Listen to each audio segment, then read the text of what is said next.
Order not filled. What does it mean? I never experienced this in the market. Every time that I try to buy or to sell, I can do it. But what does it mean? What is the meaning of it for us traders, retail traders? Yeah. The understanding of order not filled is actually very, very important.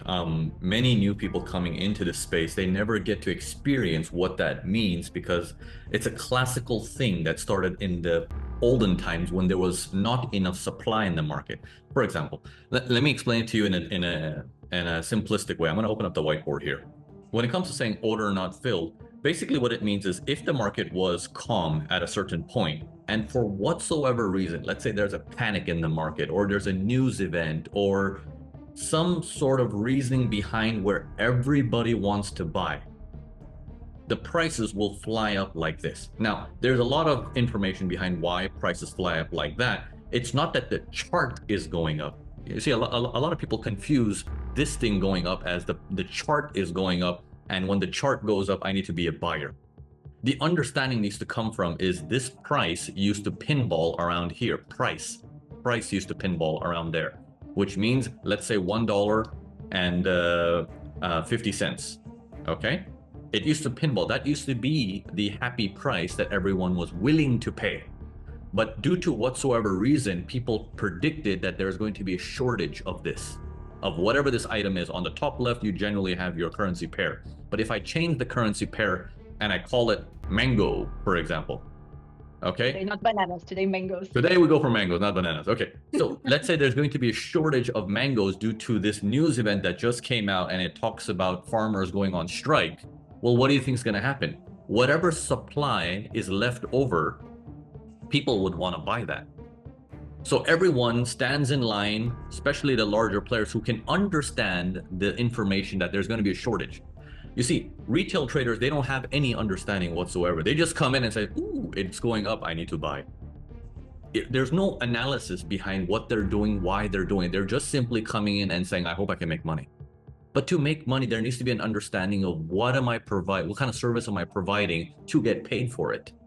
Okay, so what happens is when everyone stands in line trying to buy this, okay, all the players in the know-how, they're trying to buy this, due to the shortage of supply, they fight each other and saying, I'll give you this price. The other guy says, no, I'll give you this price. No, I'll give you this price. But the critical part to understand in all this is none of them, or most of them, are not filled. They're offering a higher price, but they're not getting the mango. They're not filled. So in the olden days, if you were to trade and you hit a big lot size of saying 100 lots buy, it'll fill you, let's say, 20 lots. There is no 80 lots to fill you at the price you desire, so it doesn't fill you. So now you're upset saying, from my 100, I only got filled 20%. So what that means is 80% of your orders is not filled yet. This, for a retail trader, is gold. If they understand this, it's gold. Because what that means is if a price ever starts becoming available again, people will be looking to fill this again. This can cause a trend pullback to resume because the demand is still there. It's not price went up, it pulled back to an SNR and therefore I buy. It has nothing to do with that. Price went up, it pulled back to a Fibonacci level and therefore I buy. Has nothing to do with that. Has everything to do with someone didn't get filled. Are they going to go after it again once a little bit of supply becomes available? Okay, so when you put all this stuff together, order not filled is the best piece of information you can have in your arsenal, in your disposal. Some people mistakenly label this around liquidity and they go chasing after what the algorithms do with liquidity, and they enter a losing battle. They enter a losing game trying to compete with the algorithms. That's never going to work. That's just a slow death, 1,000 cuts until you bleed out to death, right? You win some, you lose some, net negative. You win some, you lose some, net negative. You win some, you lose some, net negative. And at the end, there's no blood left in your body. Well, goodbye, right? So you don't want to get stuck in that. You need to understand why this price moved. So did that all make sense? So order not filled, important or not important? Very important, yes. Very important. It's just that in this current era, people do not experience order not filled because the sizes they trade, that much of mangoes is always available. Mm-hmm.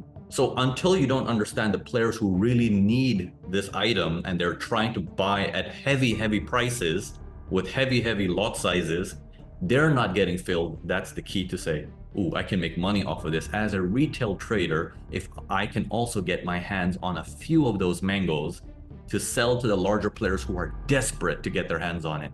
That's where you make your commission and you make your cut. So there is a broker fighting for that. There is algorithms fighting for that, and there is you fighting for that. Okay, we all have a role to play in the markets.